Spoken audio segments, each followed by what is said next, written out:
no. But No one's really, Charlie Cooter, Fox Generics, Speed. no one's come at us with the real hard stuff. Yeah. Not yet. Here comes the hard one. So the first question is for John. You've been a key supporter of the film since its inception. Were you ever nervous about translating your work to the big screen? I was very nervous about turning The Fault in Our Stars into a movie. It's a very personal story for me.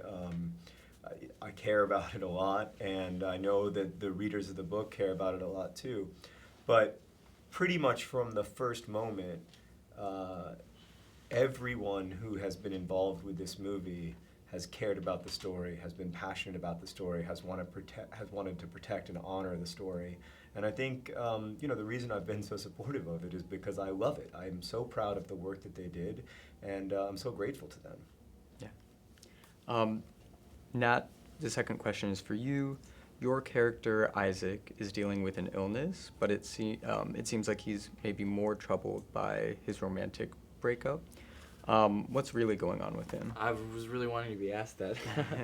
I think a lot of it is, it's too painful to deal with his illness and to deal with the fact that he's going blind. So he puts a lot of his pain on this girl. He puts a lot of his feeling on the girl. And in a way, you can't be that angry at the girl because that's a lot to take on. As a high school girlfriend, that's a lot to take on. But yeah, for me, it was really like, it's just too, I couldn't, as my character, I couldn't deal with the fact that I was going blind. It's just too scary. So the thing that I focused on, that I was going to be in pain, but I was in pain. So the thing I focused on was, that this girl broke my heart, which is really, if he was being honest with himself, secondary.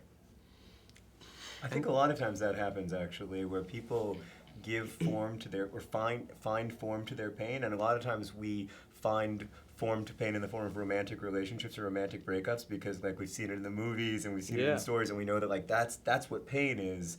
And so there might be other stuff going on, but you're like, well, this is the thing. Yeah, and it's with the happiness too. I mean, when you're feeling good about yourself, then you can be your most romantic self, and and so he's feeling bad, and like I wouldn't really want to be in a relationship with Isaac at that time. No, you know what I mean? Yeah. And did he find ways to cope with that? And is there maybe a defining characteristic? Yeah, I think in the case of Isaac, I think he found humor as a defense. But I think it was too hard for me to just find the humor. I had to find kind of this side of rage, because there isn't always. It seemed like when I met anybody who's actually blind, and if I was in that situation, there's definitely be an undercurrent of rage.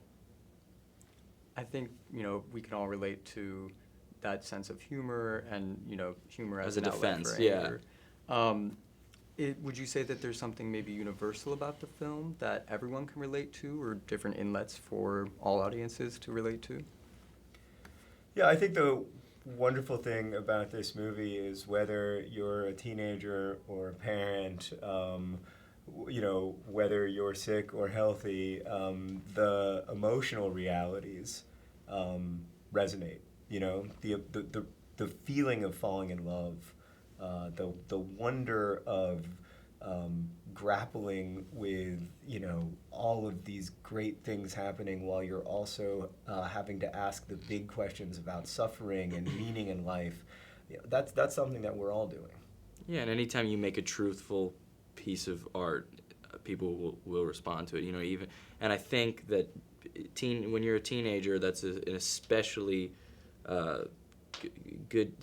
Everything is heightened when you're a teenager. Emotions are heightened, and I think everyone remembers that. And that's why I think a lot of my favorite stories are about that time in your life. Great. Thank you guys so much. I should just let you finish it off. No, that was a great ending. Thank you.